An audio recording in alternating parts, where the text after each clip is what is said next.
kasih. Pada kesempatan ini saya akan mempresentasikan hasil UAS dengan soal menjelaskan beberapa teori pembangunan. Yang pertama, teori modernisasi menjelaskan tentang proses informasi dari masyarakat tradisional atau terbelakang sampai masyarakat yang modern. Teori ini terfokus pada era cara masyarakat dalam melalui proses pertumbuhan ekonomi, struktur sosial, dan politik budaya. Teori ketergantungan disebut juga teori dependensi, yang dimana keadaan ekonomi negara tertentu dipengaruhi oleh kehidupan ekonomi negara lain, dan negara tersebut hanya berperan sebagai penerima akibat saja.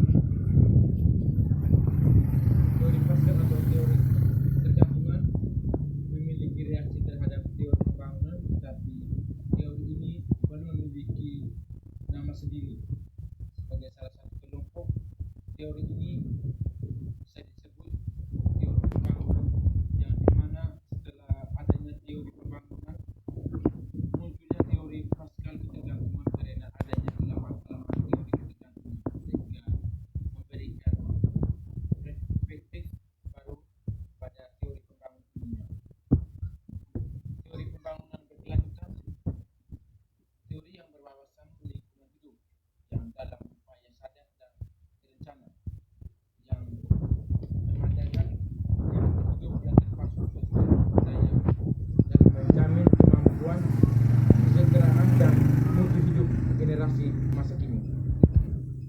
Teori pembangunan manusia memiliki konsep yang holistik dan mempunyai unsur-unsur penting, misalnya peningkatan produktivitas, pemerataan kesempatan, kesinambungan, pembangunan, serta pemberdayaan manusia.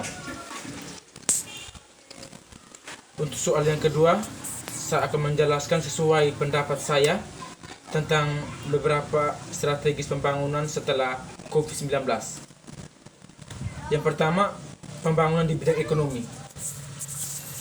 Pandemi COVID-19 melanda dunia dan Indonesia, dan dunia mengalami penghambatan untuk pemerintah berupaya mengagendakan kebijakan normal agar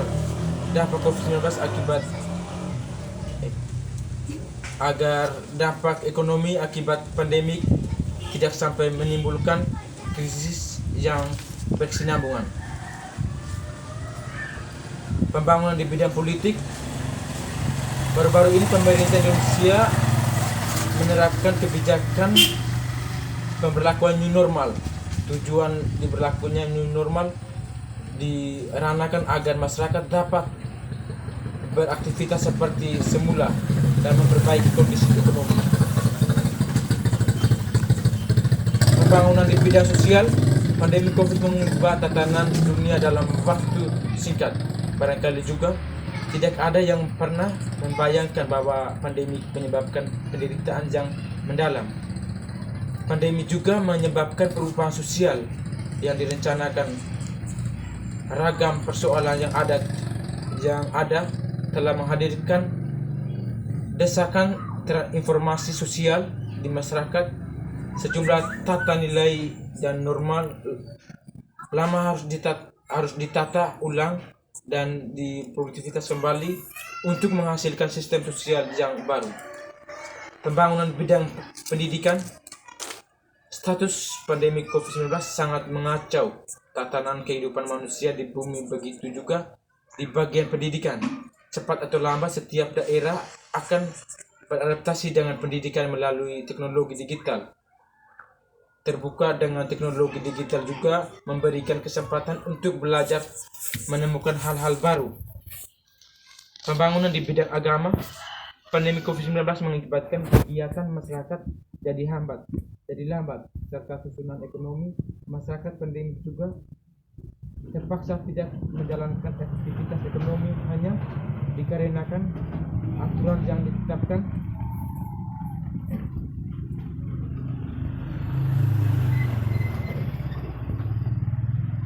masyarakat di rumah saja sehingga kegiatan kereanian berlangsung lambat juga.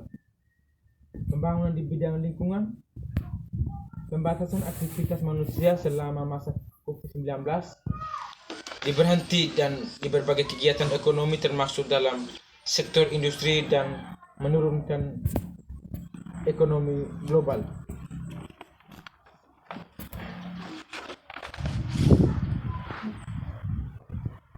Soal yang ketiga ini menjelaskan soal analisis.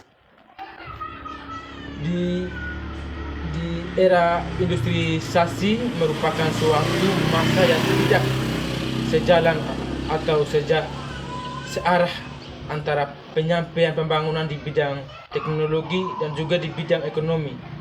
Bagi kehidupan masyarakat, kurangnya sarana dan prasarana sehingga menimbulkan pengaruh yang luar biasa dan sangat luar biasa bagi penduduk.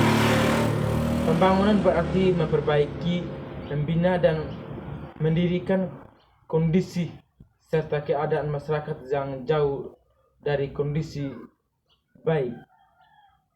Jadi, peran pemerintah yakni memberikan kehidupan serta ketentuan yang meliputi sandang, pangan, kesehatan, pendidikan, perumahan, tanah, air bersih, dan sanitasi, sumber daya alam, dan hak partisipasi dalam keseluruhan pembangunan.